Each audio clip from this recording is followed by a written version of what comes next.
चलिए बिना टाइम गवाए हम लोग जल्दी फटाफट न्यूनेटल जॉन्डिस रिवाइज कर लेते हैं। तो न्यूनेटल जॉन्डिस का सबसे पहले इंसिडेंस जो रहता है वो तुम्हारा 60% ऑफ द न्यूबॉर्न में हम न्यूनेटल जॉन्डिस देख सकते हैं। अब न्यूनेटल जॉन्डिस दो तरीके का हो सकता है, या तो वो पैथोलॉजिकल होगा या फिजियोलॉजिकल होगा।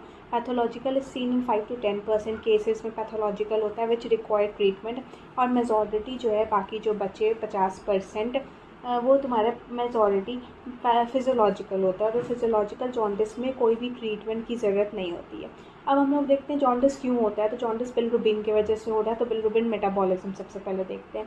बिलिरुबिन मेटाबॉलिज्म कैसे हो रहा है? सबसे पहले आरबीसी का ब्रेकडाउन होगा, आरबीसी टूटेगा तो हीमोग्लोबिन बनेगा, हीम बनेगा, ठीक है। हीम जो रहता है वो कन्वर्ट होगा बिलीवर्डिन में, बिलीवर्डिन जो रहता है फिर वो फॉर्म करेगा अनकॉन्जुगेटेड बिलिरुबिन। अनकॉन्जुगेटेड बिलिरुबिन जो रहता है वो वाटर सॉल्युबल होता है। फिर जो अनकॉन्जुगेटेड बिलिरुबिन है वो कंबाइन करता है uridine diphosphate glucuronide transferase, that is UDPGT, uridine diphosphate glucuronide transferase. अब ये अनकॉन्जुगेटेड बिलिरुबिन कन्वर्ट हो गया कॉन्जुगेटेड बिलिरुबिन में लिवर में। फिर ये कॉन्जुगेटेड बिलिरुबिन जो है अब ये वाटर सॉल्युबल है, अनकॉन्जुगेटेड वाज वाटर इनसॉल्युबल, अब कॉन्जुगेटेड बिलिरुबिन ये वाटर सॉल्युबल है, तो ये बाइल डक्ट के थ्रू इंटेस्टाइन में आ जाएगा और कुछ जो है इंटेस्टाइन से वापस एब्जॉर्ब होकर लिवर में चला जाएगा। तो इसको बोलते हैं इंटेरोहेपाटिक सर्कुलेशन। अब ये इंटेस्टाइन में फिर ये कन्वर्ट होगा स्टर्कोबिलिनोजन और यूरोबिलिनोजन में। 90% कन्वर्ट हो जाता है कोलोन में स्टर्कोबिलिनोजन में, और 90% वही एक्सक्रीट हो जाएगा कोलोन में।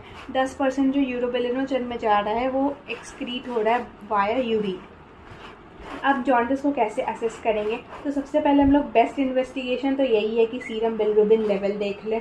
तो बिलिरुबिन लेवल देखेंगे, उसके लिए हम लोग टोटल सीरम बिलिरुबिन देखेंगे। टोटल सीरम बिलिरुबिन डायरेक्ट और इनडायरेक्ट, अगर डायरेक्ट है डायरेक्ट तुम्हारा कंजुगेटेड को बताता है और इनडायरेक्ट अनकॉन्जुगेटेड को बताता है। डायरेक्ट कंजुगेटेड के लिए, इनडायरेक्ट इज अनकॉन्जुगेटेड। अब स्क्रीनिंग ऑफ द बेबी को डायरेक्ट तो बिलिरुबिन के लिए ब्लड लेने लेंगे, तो छोटा सा न्यूबॉर्न है तो हम लोग सबसे पहले स्क्रीन करते हैं। स्क्रीन कैसे करेंगे? तो स्क्रीनिंग हम लोग करते हैं इनिशियल क्लिनिकल असेसमेंट करेंगे। कैसे करते हैं? कार्मर मेथड से करते हैं। कार्मर मेथड से हम लोग विजुअल असेसमेंट करेंगे। अब बहुत सारा कार्मर जोन है, जैसे कि हमारा फेस एंड नेक